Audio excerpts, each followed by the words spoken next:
Good evening. I want to welcome everybody for taking time out of your busy evenings to come and share your thoughts with us tonight.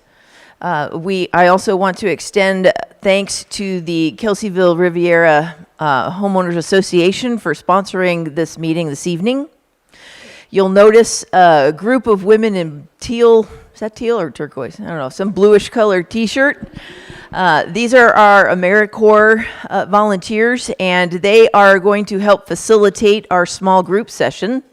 This looks like an intimate group, but I am still very encouraged because when we've had intimate groups elsewhere, we have still gathered a plethora of valuable data and helpful insights that will help guide us through the Lake County 2050 General Plan Update process.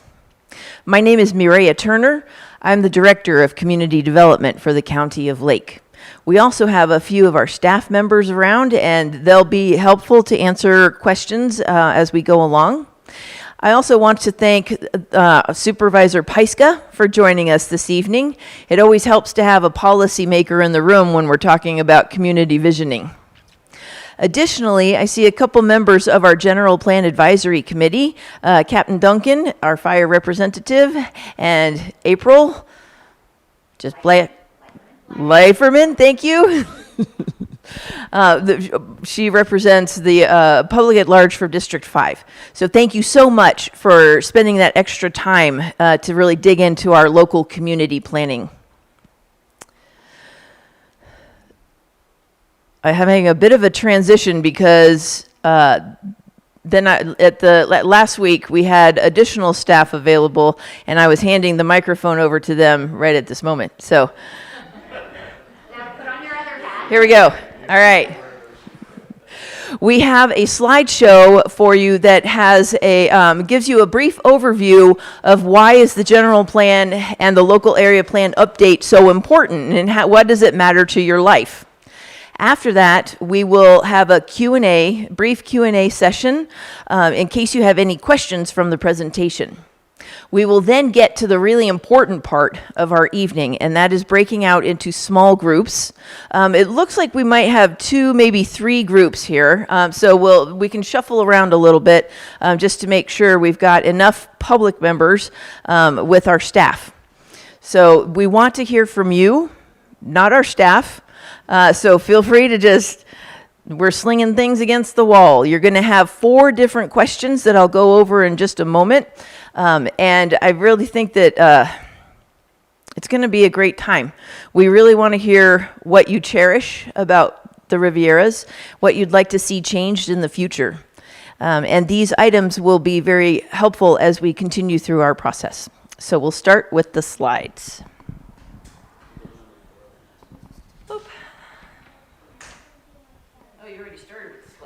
Okay. Well, Tanya said that she starts at number 4.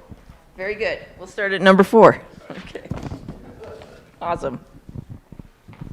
So Lake County 2050. This is a comprehensive update to our general plan and all 8 of our local area plans.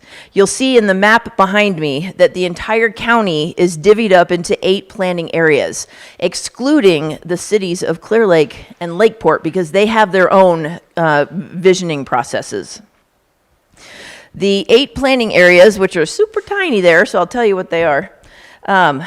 We have Cobb Mountain, Kelseyville, Lakeport, which is the areas northwest and south of the city limits, Lower Lake, Middletown.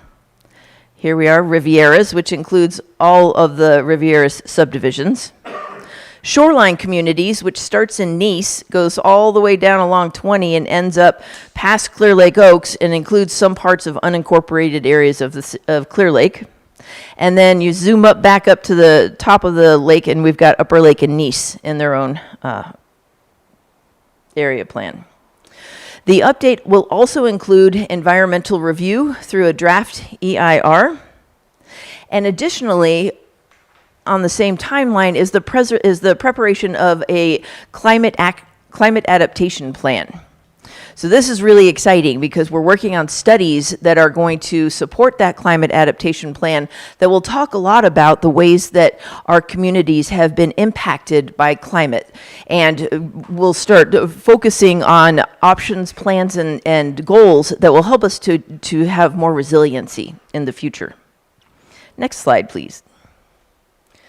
General plan, what is it? A general plan is a long-range plan, about 20 years. It's mandated by the state to be updated no later than every 20 years. Sometimes it's called the Constitution for Development and Conservation. It's an overarching framework for all the detailed regulations and guidelines and other plans that also affect how development happens. It's important that it supply consistent direction so that everybody has some consistency and idea of where we're going in the future. It also documents baseline environmental conditions. That's important because everybody needs a shared understanding of our starting point for the plan. Next slide, please. There are many components. You'll see on the right or left-hand side, there are required topics that the state is looking for in all of our general plan updates. Come on in. There are also there's also the option in different jurisdictions to create your own optional elements. These are elements that each jurisdiction thinks are so important a part of the county that we need to have them covered. And in this case, for Lake County, it includes our aggregate resources management plan. That's the one that regulates how we're extracting natural resources from our quarries and our creeks, as well as agricultural resources, our geothermal resources, which covers our south part, the geothermal activity that we have in that area of the county, public facilities and services, and water resources, which is specific to our Clear Lake. You'll see a couple. Oh, no asterisks, but I'm going to tell you anyway. Oh, yeah, housing. Both the housing and the aggregate resource management plan are on a separate timeline, or on a separate path. So the housing actually has to be updated a little sooner than the rest of our general plan. And aggregate resource management plan, we're still applying for grants to be able to cover that. It has a lot of very specific field industry technological stuff. So, next slide, please.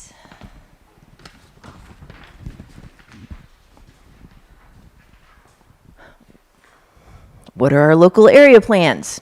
Now, the local area plans are a part of the general plan. They are every bit as important, and they focus on a number of criteria at our community level. We have decided, actually, to sort of switch things up this time. Sometimes you'll see the general plan is the most robust document. That's where your land use goes, your housing element, things like that. And then your area plans in some jurisdictions are like teeny tiny little things.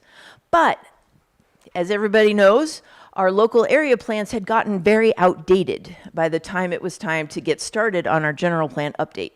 And because of that, it made good sense to sort of flip things around a little bit and put the more robust documents in our local area plans, and then fill in the general plan, making sure we have all of our mandated elements.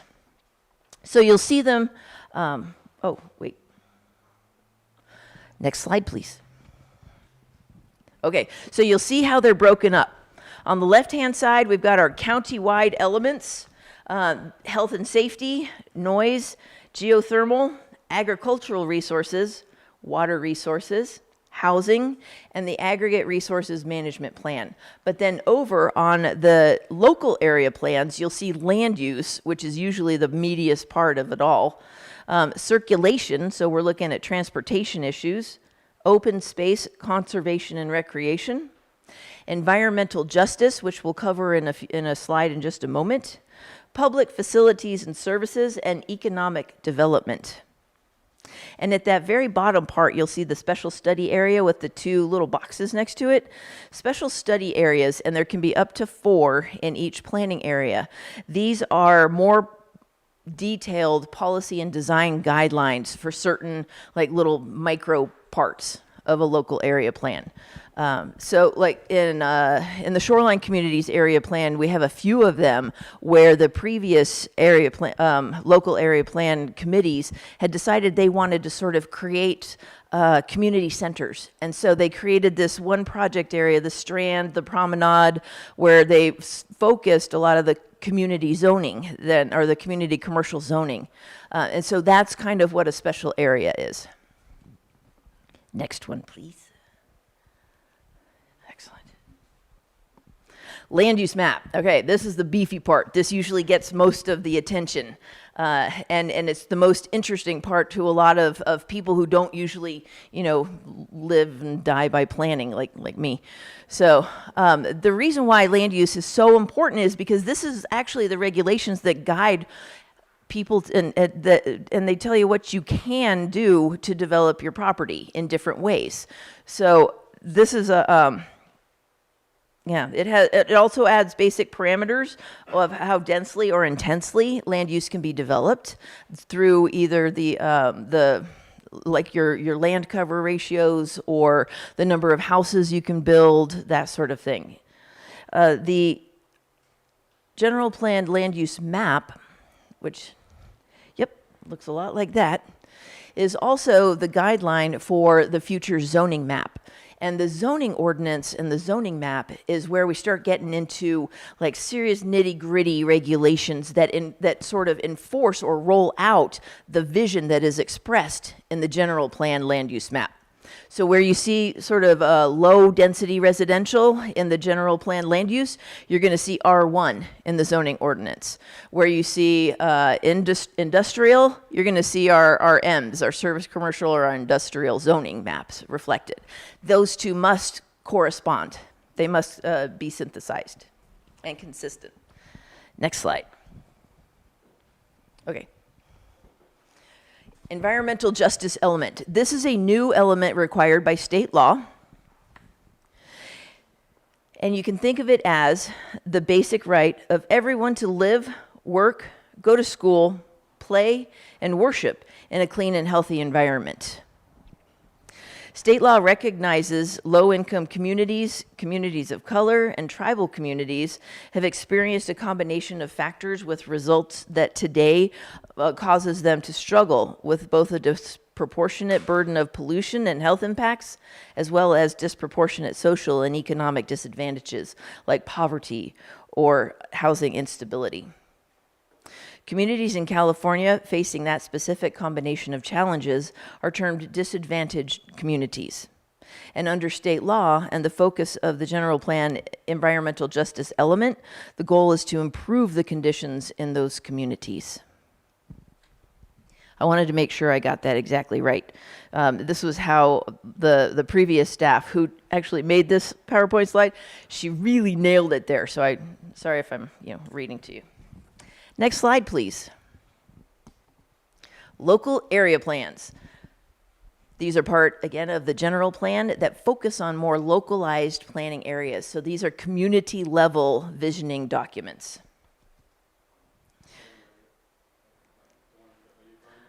Whoops, totally skipped that one. Oh, because it'd help if I flip the page. One moment. Technical difficulties. All right. Senate Bill 1000. Thank you. Oh, and also a big thanks to Gilbert Rangel. He is here. He has been coming to every one of our meetings so that we can offer on-site translation services where needed. It is our total top priority goal that we gather as much input from everybody, no matter what language you're speaking, that we can, so that we have a true community-wide visioning. So thank you, Gilbert. And he's also keeping me in line. Okay. So for environmental justice, we need to establish policy guideline to do the things that are in the bullet points behind me, which is reduce pollution exposure and improve air quality, promote public facilities, promote food access, promote safe and sanitary homes, and promote physical activity. Now, this can't be a top-down process, and that is one reason why it's essential that we communicate with our disadvantaged communities and include them in our visioning process.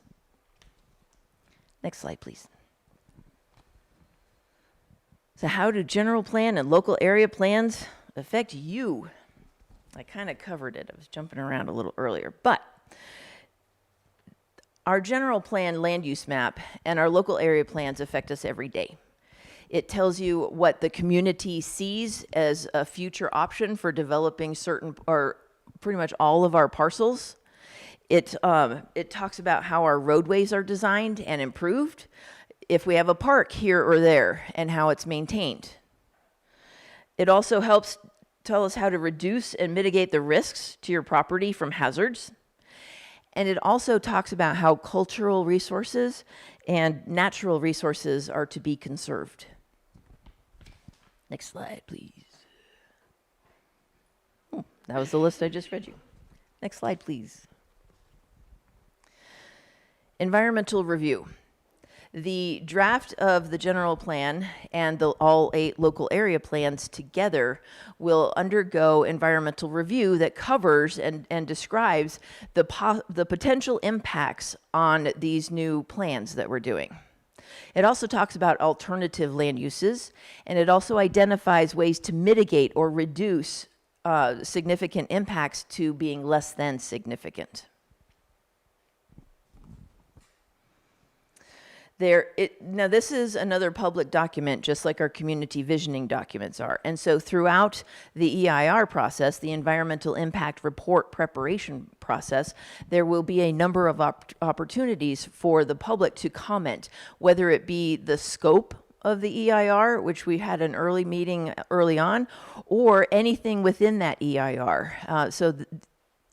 When you can't fall asleep at night, you want to pull out the EIR and take a look at it. Something might jump out at you. You might say, well, sometimes you might be reading it and you'll think, well, but they didn't talk about this or they didn't talk about that. That's valuable data. So while you're not sleeping, you want to get onto our county website, lakecounty2050.org, and type in your comment. Or you could save it. Either way, make sure you get us your ideas, because it's only together that we're actually going to catch everything.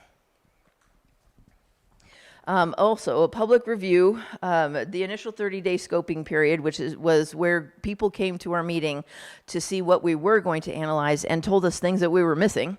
That was great. That was a good 30-day. There's going to be a minimum of 45 days of the draft EIR, closer towards the end. And this EIR, this draft EIR, must be certified before any of our planning documents are able to be certified themselves. Next slide, please. Excellent. Okay, the Lake County 2050 process. This is a 3-year process. We kicked it off in the fall of last year, 2023. Right now, the county-wide elements are already in progress, and we do anticipate a draft, the draft elements this fall. Then the meeting and initiation, or this meeting is actually the initiation of the local area plan process. We're going to identify key issues through the questions that we're asking you later. And those key issues are going to help guide us with the policy and land use options that are going to address those issues by this fall. We'll have a draft ready. The full draft of the local area plans, the preparation is going to go through spring 2025. That's when we're really going to be able to start preparing the bulk of the environmental impact report, because that's when we'll have what we have decided is going to be the vision. And we'll publish the draft EIR anticipated in the spring of 2026.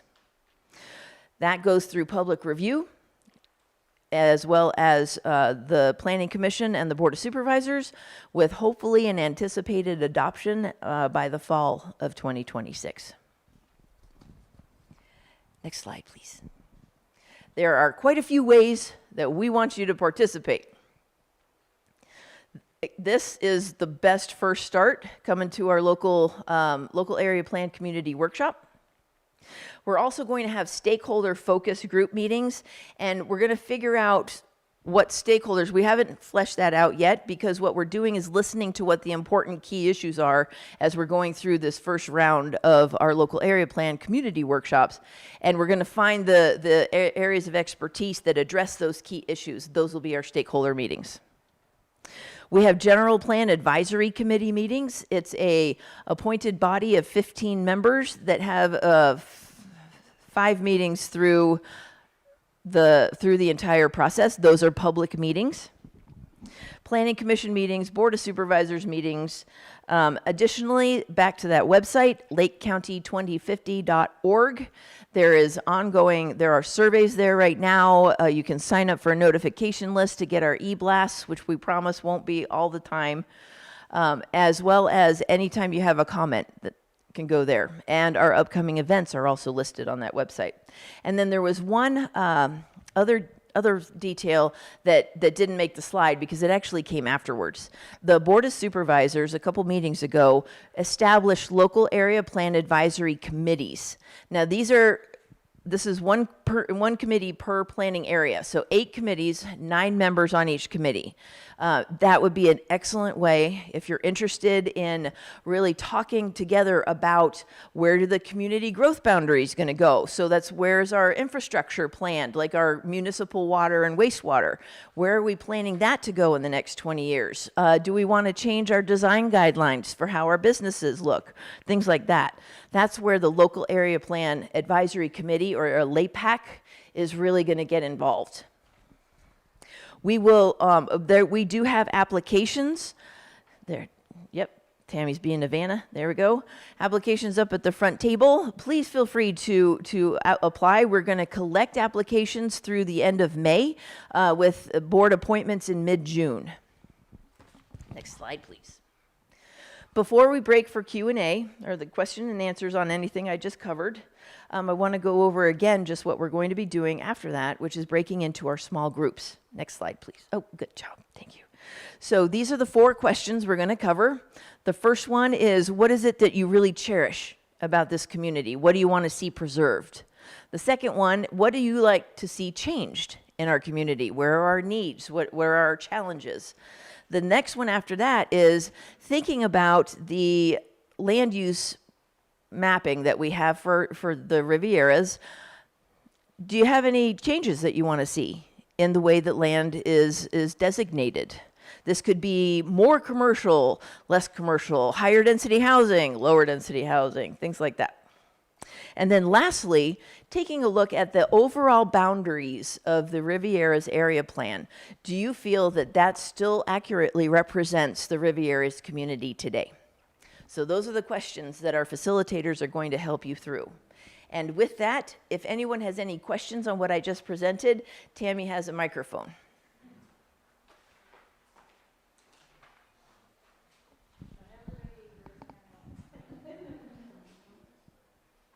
All right, I want to be very respectful of your time. Yes, April. We just have one question. We're trying to promote people to do this survey. Is there a place where we can look to see how we're doing, to see how much we need to boost people to continue to do the survey? Unfortunately, go right ahead, Tammy.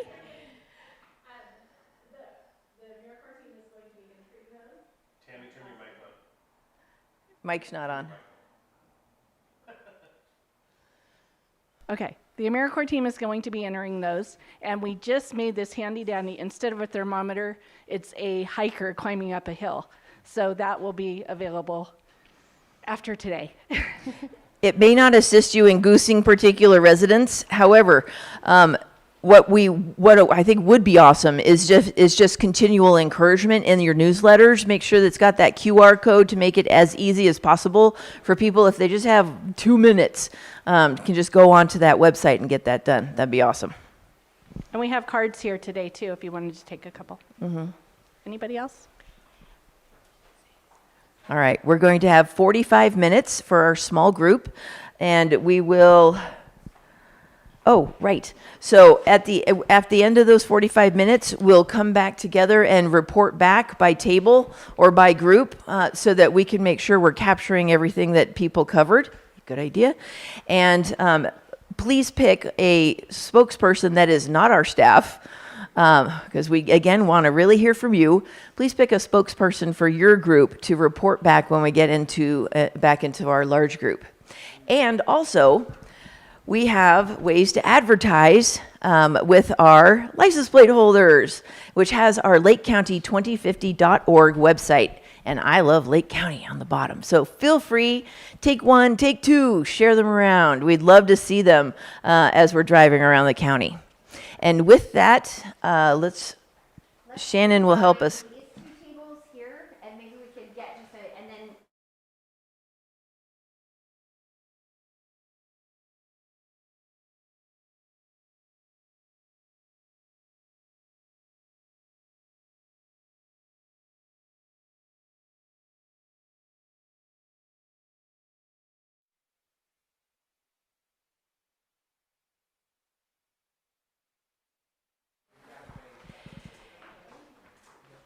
And do our reporting back. Let's call this table 1, and back there's table 2. We'll give it a moment, and then let me get you a microphone.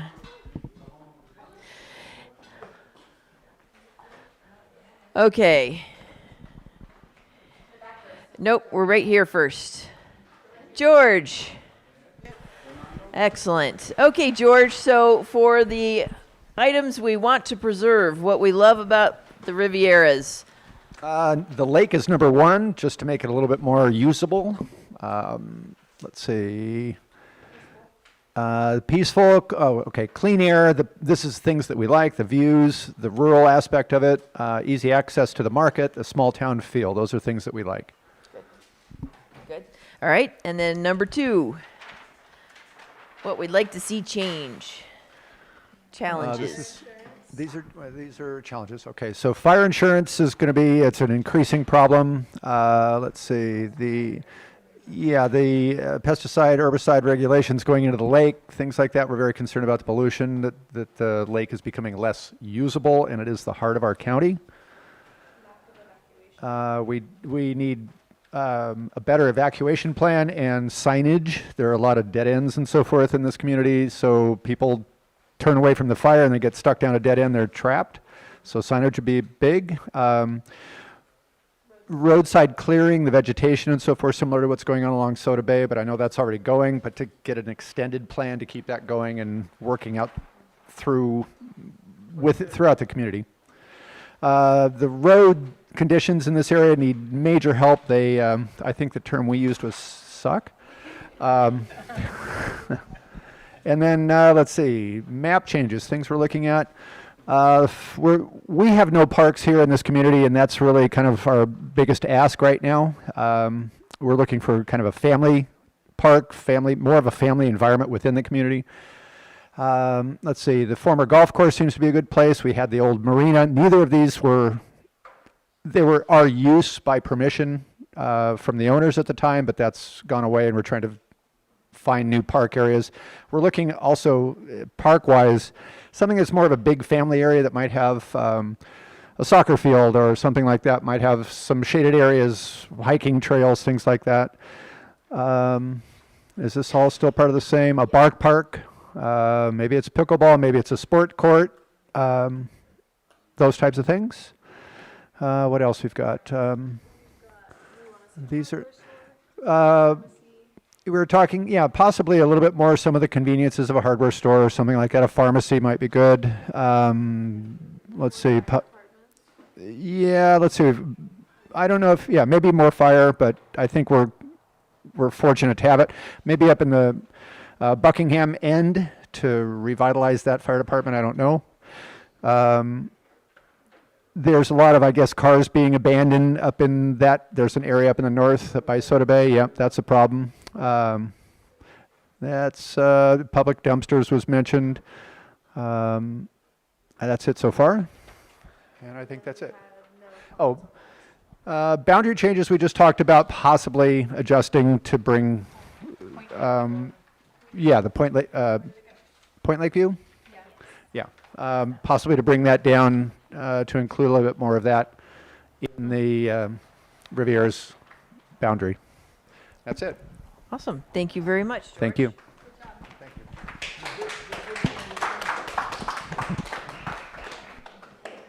And our next table. Well, we're going to totally agree about the best asset is our lake. We don't want the view from our lake to ever be blocked. We want to preserve it and its natural beauty. We also said we liked having a small little community school here, and we like being isolated in country and low density and residential. That's our culture, and we enjoy that. We want it to be enhanced and supported. So as far as challenges, you're going to hear a lot of repeats here. When we have not a lot of activities for youth. I called it a recreational desert. If any of you have looked at the blue zones, they talk about even older people and not just young people socially doing things together in a recreational way, and that's where the recreational desert comes out. So we don't have a park even for people to walk their dogs or a dog park. We do not have any safe pedestrian roads, especially here on the way to school back, and it's not a safe place for kids to ride bikes. So if they're going to ride their bikes or even learn how to ride a bike, it's not going to be on our roads. And we're also really concerned in the morning when it's dark, where our kids are walking to bus stops and there are these blind curves and people going very fast. So that safe routes to school, we really don't have much of that. We want to continue support for our small businesses, including government. So we heard a little bit about that there.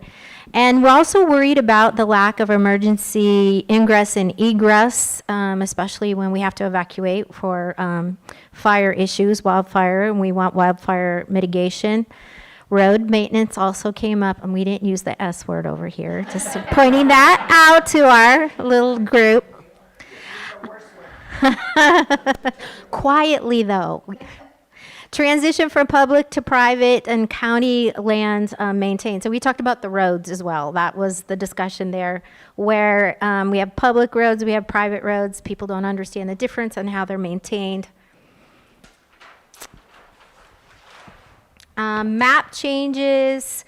So we do know, because we've had lots of discussions, especially in this room, we've had lots of discussions about designation. So right now, we don't have any land that could be zoned for a park. So that would have to be something that would be a map change.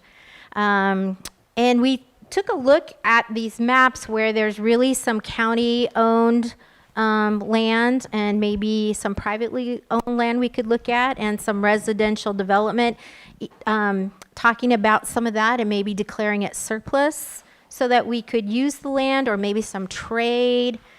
Phil had a great idea. Maybe we trade up with somebody for some good land that could give us a park. Trail development, state parks to Kids Corner. So there's an ongoing interface, a group looking at that, and also lake access. So we don't have a pool here in the Kelseyville Riviera, and so to learn to swim, we need some place, and especially the lakes. And also there's a lot of people who live here that don't have a public place to launch their boat. So they have a boat sitting there and no public place to do that. And we didn't really feel that we needed boundary change. When you look at this, we kind of feel that we are all a unique little group, kind of along Soda Bay and all along here up to the state park. And we kind of feel that represents us pretty well. Well done. It is exciting to see that the common themes resonated on either table. Sounds like we're all concerned about wildfire mitigation, evacuation in case of emergency, looking for some community gathering areas, and safe recreational opportunities like trails and throwing a frisbee on a field, something like that. So that's very helpful.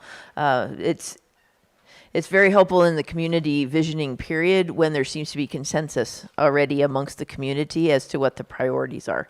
So thank you very much for your input. Can I say something? Absolutely. The biggest thing that we had at our table was improving the lake. The lake has to get taken care of. Yep. because it's getting worse all the time. Prioritizing lake health. Yes. Yes, absolutely. I hope we got that on the poster. We did. Very good. All right. I have a couple of reminders to close up. Go right ahead. Okay, Maria's done lots of talking. Just a couple of reminders, if you haven't already completed one of our surveys, please do that. You can do it on paper, or there's some cards with a QR code that takes you straight to the survey. We would really appreciate that input as well. You can fill out your Post-it with what you think of the future of Kelseyville Riviera and put it right up here. We're collecting this data as well. Everything tonight is a data point, so we're trying to collect as much input as we can. And yes. Say one thing, I have been telling people, it's really short. Can you get her the microphone? I actually had my friend on her phone pull it up and did it just in a matter of minutes. So if we really push and remind. The survey. It's that quick. It is, and it is easily done on a phone as well. So here's the card with the QR codes. You may take some of those and hand them out to friends. And I think Tammy has an announcement as well. And before she does that, let's just give one more plug to the local area plan advisory committees. It's a 9-person committee representing the Riviera's planning area. There will be one spot for tribal representative, one for environment. I think there's one for business owner, and then one for each of the H.O.As to represent, and then a number of public at large. So all members on this advisory committee just need to live within the planning area. So please just grab an application on your way out or fill it out and leave it with me. It'll be awesome. Thank you so much. And then over to Tammy. Okay, I look this time. So we are having a volunteer fair. It's called Love Where You Live. It is Love, L-U-V, Love, or Lake Unites Volunteers. We are looking for both people to table that have volunteer opportunities to offer, and people to come and look at those or search or shop for those volunteer opportunities. So it's going to be on April 30th at the Kelseyville Presbyterian Church. If you are interested, I have flyers, or you can email me or talk to me right now, and I will give you the link to register. Thank you. Awesome. So I want to thank you again, everyone, for taking time out of your evenings to give us your input. It's essential for our community visioning process. Feel free the next time you happen to be hanging out with somebody and they're complaining about the way things are, tell them to go to lakecounty2050.org and fill out a survey. Thanks again, everyone.